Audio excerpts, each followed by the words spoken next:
have Yael's colleague and co-deputy, Dan Bresnahan.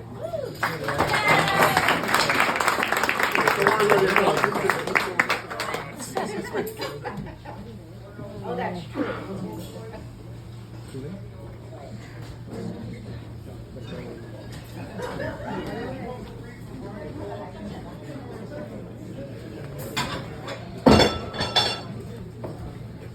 So welcome everyone. It's so nice to see so many faces, both old and new. I think that's a testament in itself of how much we're going to miss Yael. I had actually told Yael about a week and a half ago that I wasn't going to come to her goodbye party because I was in denial. But I here also I am. thought I might not come. But here I am, so I guess that means I've moved on to the latter stages of the grievance process of overwhelming despair and acceptance. I haven't gotten to that third one yet. But in all seriousness, I wouldn't have missed this for the world because Yael has always been a terrific colleague to me and an even better friend. I don't know if she recalls, but she's actually the first person I met in the bureau on my very first day at work in the Nassau DA's office. And although it was 6.5 years ago, I remember it like it was yesterday. A restless night's sleep the night before because I had all this nervous energy about starting in a new job. So, I woke up at an ungodly early hour and I said, I think I'll just go in. Tammy had left me a brief. So at the very least, I can make an impression on the new boss. So I made it to the office and it was well before 7. And I made my way up to the third floor of 240. And lo and behold, my key card doesn't work, so I can't get in. And I'm thinking, there's not going to be anybody in there. I'm going to waste my time if I knock on the door. But I did anyway.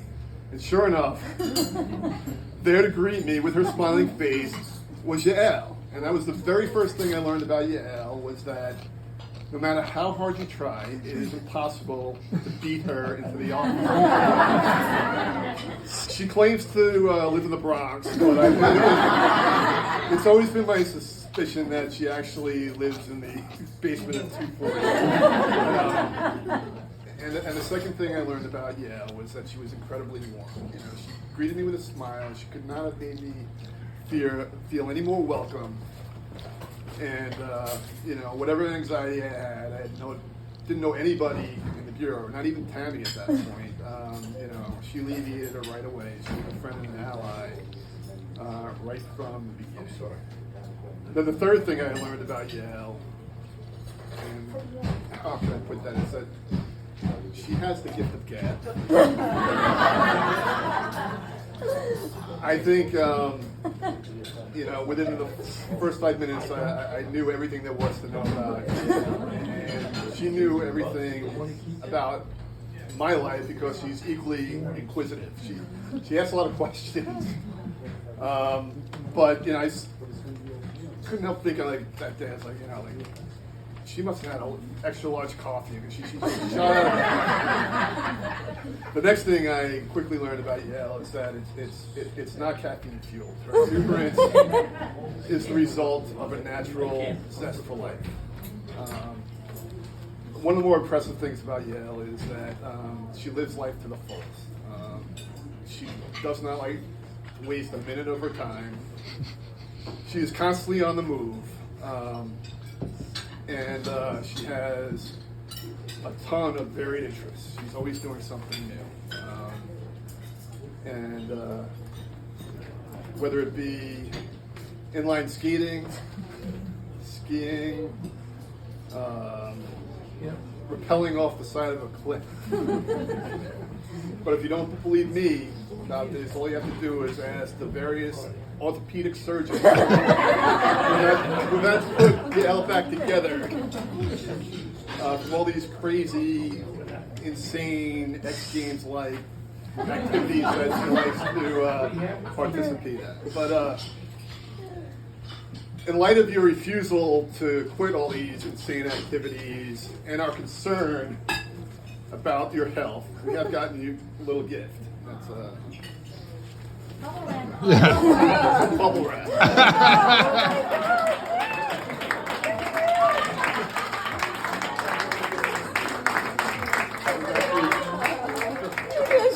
myself in it now.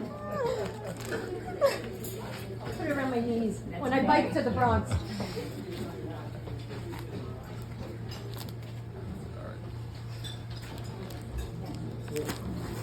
But one of Yale's safer passions is her work. And she's really, truly passionate about appellate prosecution. I consider myself to be an appeals geek. An appeals geek is somebody who takes pleasure in engaging in a robust conversation about the scope of the preservation rule. That's me. But Yale has me beat by a mile when it comes to her appellate geekdom. She lives, eats, and breathes appellate advocacy. She reads the law journal from cover to cover before any of us even wake up in the morning. And even after a hard day's work in the office, she still has not had her fill. So she goes and she teaches this stuff to the kids at St. John's. I can rarely recall Yale coming into the office in a bad mood, and that is because she truly loves what we do here, and it's infectious. Rubs off on all of us, and has made our bureau truly better. To Yale, appellate prosecution is not merely a profession or even a craft. To her, it's an art form, and she works extremely hard in that art form. And that leads me to the next thing I quickly learned about Yale, and that is she's really, really, really proficient at what she does. But again, you don't have to take my word for it. All you have to do is go back and look in the record book, because you'll discover that we are all in the presence of New York State Appellate Prosecutor of the Year for 2017, Yale Lee. So it's been recognized statewide. I know most people hate sports analogies, but I'm going to give one anyway because it's just in my DNA. In baseball, a 5-2 player is a term to describe a player who doesn't have a weakness in their game. Somebody like a Ken Griffey Jr. Well, Yale is the appeals version of a 5-2 player. There is not a weakness in her game. First, she has an encyclopedic knowledge of the law. And whatever she can't fit in her brain, she stores in her magic filing cabinet drawer.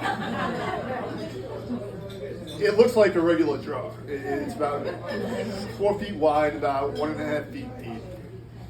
But it's actually a magic drawer because it apparently has the capacity to store an infinite amount of case law on every conceivable legal issue known to mankind. I don't know if anybody else in the Bureau has had this experience, but I can't recall an instance when I haven't gone to Yale to talk about a legal issue, and she didn't say, "Oh, I have a folder on that, on that issue," and then she proceeded to go to that cabinet and pull out a case directly on point. I only wish that she would leave the contents of that drawer.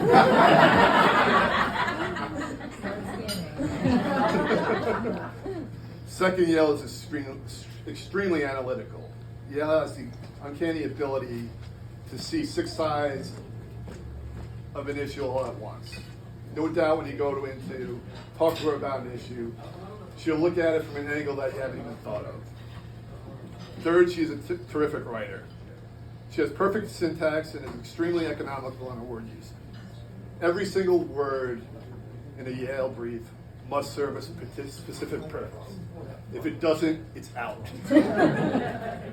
Nothing extraneous goes into a Yale brief. Most of all, Yale has the amazing ability to actually turn an appellate brief into an interesting read.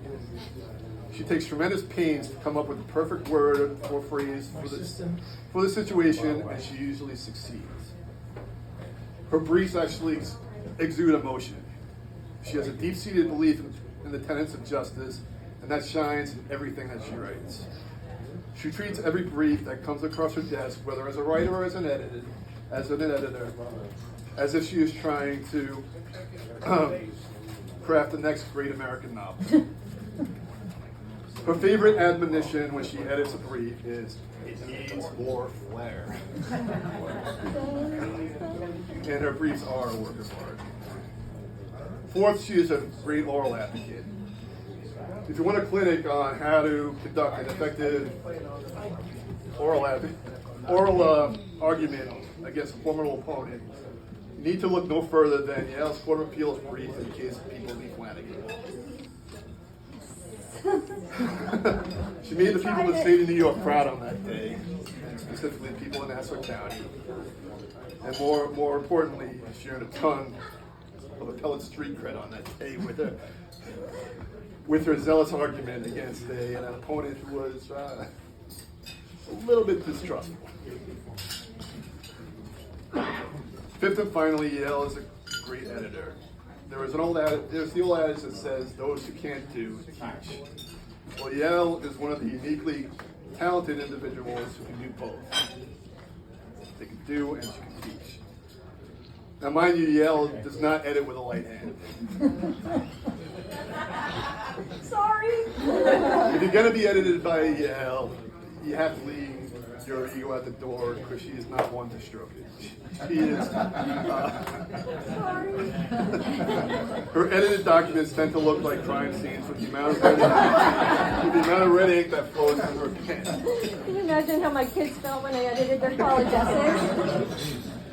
Or my text messages. And that's even with the best of our writers.